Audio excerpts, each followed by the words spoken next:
Buenas noches, soy Macario Lozano y este es su programa Jornal 2030. Gracias por estar con nosotros. Violeta, buenas noches, ¿cómo estás? ¿Qué tal, Macario? Bien, gracias, buenas noches.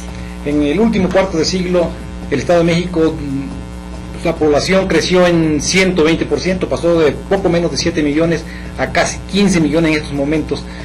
Pero además, en ese tiempo, la expansión urbana se dio sobre tierras fértiles de cultivo. Sí, se ha dado mucho, pues que se van creando casas y vemos que se van terminando los terrenos donde antes se sembraba, donde antes se utilizaban para actividades agropecuarias, productivas, y pues ya después lo único que vemos son fraccionamientos. Precisamente sobre este crecimiento de la mancha urbana vamos a hacer este programa. Fuimos a preguntarle a varios expertos y algunos actores políticos también, sobre todo involucrados en el sector agropecuario, cuál es la opinión, qué es lo que ha faltado y qué está generando este crecimiento desordenado.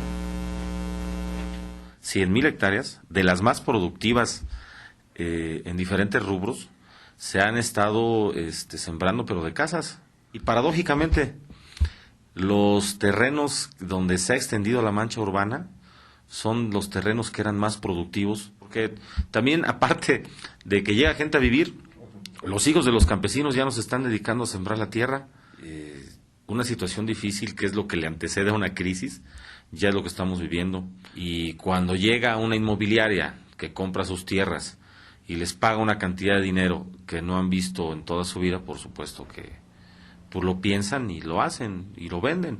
En la zona de allá de Iztapaluca, los productores de grano eran tierras muy buenas para el grano, se han ido perdiendo. En Tecámac, que es mi municipio, tierras importantes de producción de maíz, tierras importantes de producción de cebada, tierras importantes de producción de alfalfa y establos que estaban dedicados a la producción de leche, por supuesto también ya se han visto pues rebasados por la realidad que todos hemos visto. Porque a partir de 1985, con este fenómeno del terremoto de la Ciudad de México, cientos de miles de ciudadanos del DF y de otros estados de la República se han asentado alrededor de Toluca.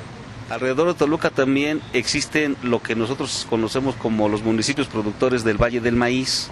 Y bueno, al concentrar la población requerimientos de espacio y de vivienda, pues las grandes empresas como Geo, GIR, ARA han abarcado superficies que eran especiales para la producción de maíz. Ejemplo, Metepec, Almoloya de Juárez, Toluca, Oxolotepec, Xonacatlán, en donde ahora vemos cientos de miles de casas. Eso por un lado. Y por otro lado, bueno, la escasa posibilidad de la comercialización eficiente ha hecho que de las 595,000 hectáreas que se sembraban de maíz en antaño, que producían más de 2,800,000 toneladas, pues ahora prácticamente estemos por la mitad. Por un lado, por la invasión de las casas y por la satisfacción de la necesidad de la vivienda, pero por otro lado, por la falta de políticas adecuadas que ayuden o incentiven a aumentar la producción en el campo. Un fenómeno lamentable por las repercusiones que esto significa para la seguridad alimentaria y la independencia y soberanía económica del país. Por un lado, necesitamos alimentos para la población que se asienta en los lugares que, por irónico que parezca, eran utilizados para sembrar maíz y poder producir alimentos que necesitábamos comer. Mire, indudablemente que somos un estado, un municipio eminentemente consumidor, dado que ya no producimos, y si esto le aunamos a la gran división que hay de los terrenos, ya las familias toluqueñas y mexiquenses ya no producimos, sino para las familias es más propio y más fácil ir a comprarlo a la esquina al precio que se esté vendiendo y no producirlo. Y los contados espacios que quedan los están sometiendo a venta para fraccionadores, al mejor postor. Prefieren irse a ganar 500, 600 pesos a una fábrica, desgraciadamente. Por ejemplo, en el caso de donde yo soy originario, el municipio de Calimaya, en Tenango del Valle, en donde ya existen fraccionamientos de 3, de 6, de 9,000 casas. Exactamente, que el problema en la actualidad es el suministro de agua. Yo veo que no es congruente el secretario. El secretario lo que anda haciendo, yo no sé si anda haciendo campaña en su favor o en favor del gobernador del estado, pero lo que anda haciendo a él no anda promoviendo programas, anda entregando picos y palas a las gentes de su partido y promocionando la figura de él o la figura de su jefe político, que como miembro, inclusive con el presidente de la comisión, que es de mi fracción, yo le dije, y en un tono molesto, porque sabes cuántos nos hemos reunido 2 veces o 3 veces en lo que van de los 2 periodos. En este asunto de población y alimentación, el Estado de México vive una paradoja, pero que es delicada, es riesgosa, es inconveniente, porque crece la población y la expansión de la mancha urbana sobre tierra de cultivo reduce las cosechas. De acuerdo a estos 10 dirigentes, en los últimos 25 años la producción de maíz redujo en 500,000 toneladas al año. Sí, se está dando prioridad evidentemente a los grandes fraccionamientos, a las grandes empresas, por encima del campo, que bueno, el campo siempre se ha mantenido olvidado, pero es muy importante mantener terrenos productivos para abastecer la alimentación de la población, y pues parece que se está olvidando este punto.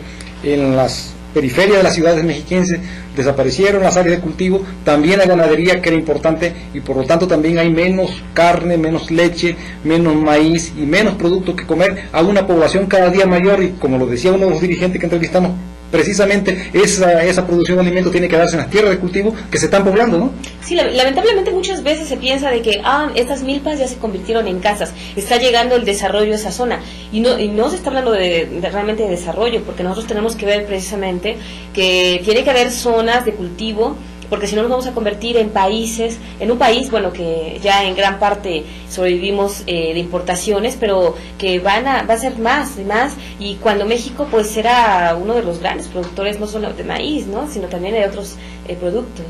Hubo un gran descuido en los últimos 25 años, pero el problema es que este descuido persiste en la actualidad. Hace poco anunciaron que en 5 años se van a construir 300,000 viviendas más, y seguramente no va a haber cuidado y se van a volver a poblar las áreas de cultivo, ¿no?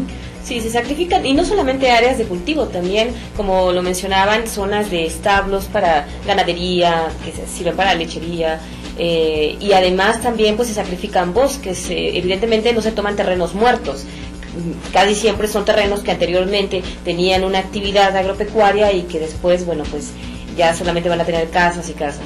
Lo menos que podemos exigir a las autoridades es que tengan cuidados y que no permitan ya que las tierras fértiles de cultivo se pueblen, que se utilicen para colonias y fraccionamientos, sobre todo porque en cada lugar, como lo decía también otro de los entrevistados, hay tierras que no son aptas para el cultivo, que son áridas y que bien se pueden aprovechar en desarrollos urbanos, ¿no? Uh-huh. Sí, y se habla mucho, ¿no?, de estas pérdidas que se han dado y de la falta de políticas. Esto también se pone en evidencia, que el gobierno no está, no tiene programas que lleve a cabo para darle prioridad al campo, para mantener este abasto de alimentos, y solamente se está preocupando por dar casas, evidentemente, como ya lo hemos comentado en otros programas, donde muchas veces no se tienen los servicios que se requieren, mucho menos los impactos ambientales y de otro tipo que deberían.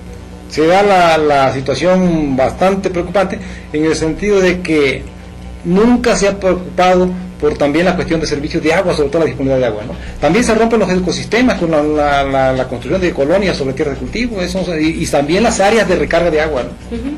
Y aquí, bueno, lo que menciona el diputado es grave. Si es verdad que la Comisión de Desarrollo Agropecuario en la Cámara solamente se ha reunido en 2 ocasiones con el secretario Arturo Osornio, pues el secretario tendría que estar más atento a reunirse con ellos, ¿no? Debe reorientarse e integrarse las dos visiones, el desarrollo urbano con el desarrollo agropecuario, y eso no está haciendo, cada quien va por su lado, pero además cada quien por su lado y mal, ¿no? Sí, lamentablemente siempre se habla de eso, ¿no?, de que hay desorden y no se hace nada por resolverlo. Eso es lo más preocupante. Yo creo que es tiempo de que se perciba en su magnitud el problema y se actúe en consecuencia. Y es un problema que tenemos en el Estado, pero también en todo el país, y claro, bueno, lamentablemente no se puede dejar que siga creciendo. Se nos termina el tiempo, vamos a un corte y volvemos.